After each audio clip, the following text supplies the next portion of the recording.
Now let us start with the topic job sequencing problem. So the introduction for job sequencing problem starts with means what we have to sequence. We have to sequence our jobs and machines in such a order that the no machines will be idle for a lot of time, and the total time for performing different jobs on different machine should be minimum. This time can be called as the elapsed time. So the study of job sequencing problem will make us aware how can we sequence our jobs on different machines for having a minimum elapsed time. Also, the thing we have to note is that we cannot skip any job or we cannot skip any machines. So what is job sequencing problems?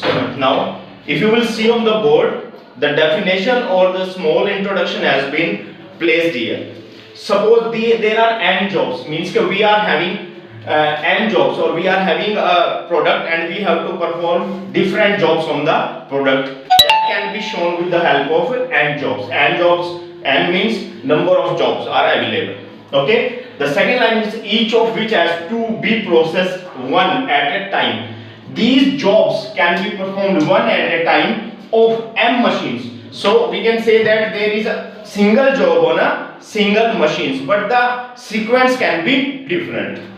Okay. Now the order of processing each job through m machine is given, and the thing we know that the order in which a job has to be performed is given, means it is already provided that which job has to be performed on which machine in which order.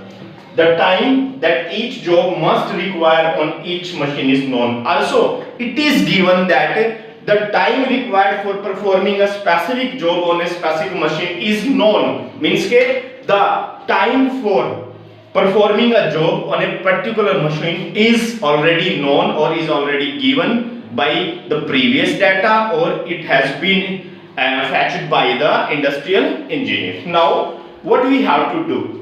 The thing we have to do is what? Problem. So why we are performing this sequencing jobs analysis? This is to find the minimum elapsed time.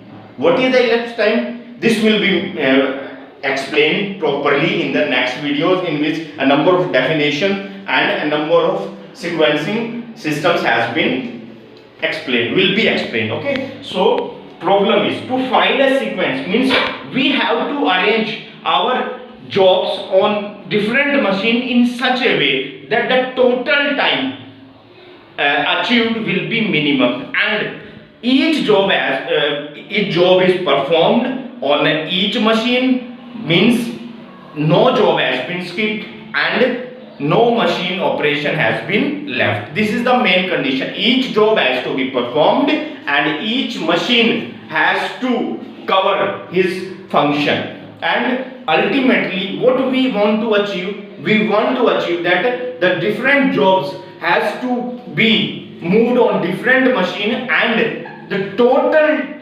time for completing the task should be minimum, means our target or our main objective for studying these types of problem is to minimize the total elapsed time. Also using these problems we can also find the idle times for different machine, means if a job has been performed on a machine and no other job is available, the machine remains empty, or we can say that specifically it is idle, means we can arrange some other jobs for that particular machine, and that could also enhance our productivity. And this is the main objective of the study of job sequencing problem. Now in the next lecture we will discuss the different terminology or the different definitions which are involved in job sequencing problem, and the different types of sequencing arrangement or sequencing problem which are in our syllabus or which are important from every aspect.